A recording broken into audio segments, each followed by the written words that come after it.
Do you want me to come out? Yes, please. Yes. Okay. Come out. We'll close. Yeah. So that was the mural. Hang on, I'll open that. Do you mind just staying there for a minute? And this here, oh, look at that beautiful Greek style pottery there. And the person, and because it's next to the door, I started with the idea of this person here is looking out the door and was actually greeting their lover coming home.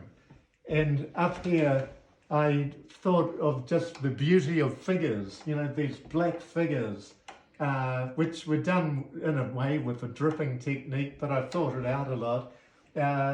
And the figures are kind of like dancing freely in the most dangerous place of all, but they are free spirits and they're at ease where they are. And it goes right to that one at the end, who's like a dancer stepping out into the unknown. But it's not going to end in a massive crash because you've got other figures involved, like Freddie behind the door here, happily standing out, but he's also holding up his arm, offering balance and stability to this person. But there's all sorts of other spirits at work in the mural, like this guy here with the sword. So you get a funny tension between the person stepping out onto a safe, not a pair of hands, but a safe pair of fingers, or a safe hand. But you've got this one offering risk and danger. And these are spirits in the world, you know, all of them, weird people, male and female, and very symbolic, I don't know the word for it, it's like representational, but it's where you don't show everything, you show bits, pieces, because everyone can be represented in bits and pieces. And so likewise, these people, the whole mural I decided to keep chromatically simple. So you've got an off-white wall, and I've used the usual black and fawn and brown or burnt brown and a tad of blue here and there. A blue-eyed person in glasses, and people dancing, and I love that merging of minds and spirits and creatures all in one. Like, most art is absolutely tedious in the way it represents the human race. Everyone is so different, whereas in reality, even looking around in a cafe anywhere, people of their bodies and minds seem to merge. You often don't even see the whole of someone's body. You just see one of their arms behind someone else reaching out with a paw to shake hands. And so in this, I've gone for that sort of approach and a bit of versatility, using people's legs, doing one thing or another. This woman's long body with another woman inside it, and faces at the bottom, you know, it breathes.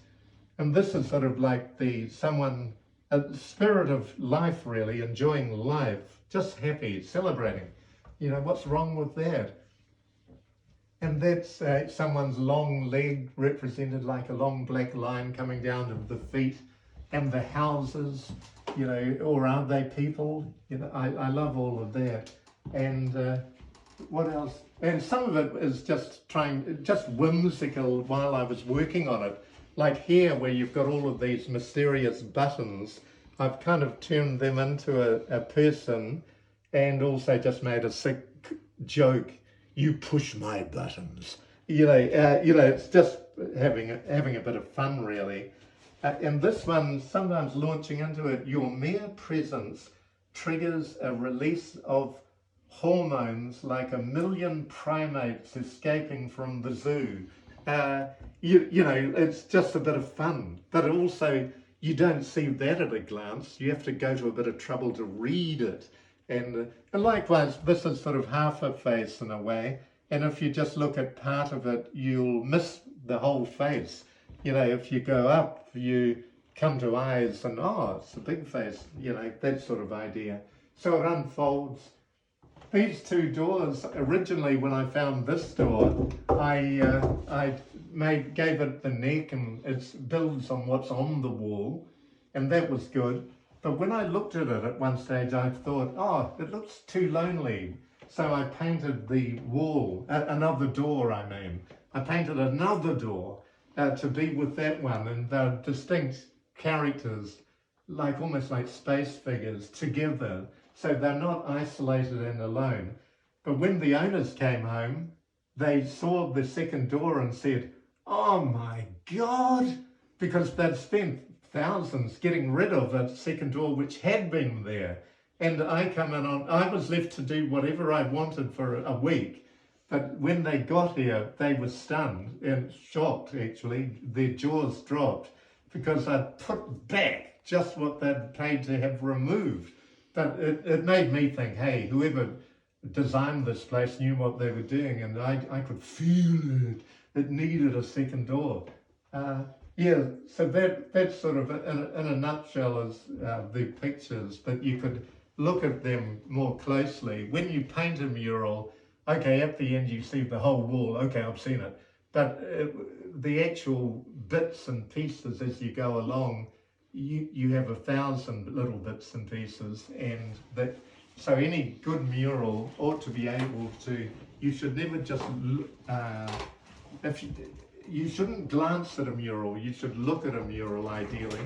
And the main quality about a mural for someone looking at it is it's long. So you ought to walk along a mural, and a mural ought to entertain you as you walk along, ideally. You know, it's how it would go. Yeah, that's basically it. It's got a few funny things like all the words here, but that's a proper coherent sentence, but it's done backwards. And that's to make it a bit of fun. And also basically to confuse any boneheads who glance at it. You could only kind of enjoy it if you spend a little time decrypting it. Some people think, decryption, I hate it. Bugger it, I'm not going to read that. But it's rewarding for anyone who does spend the time in a way. Thank you very much, Martin.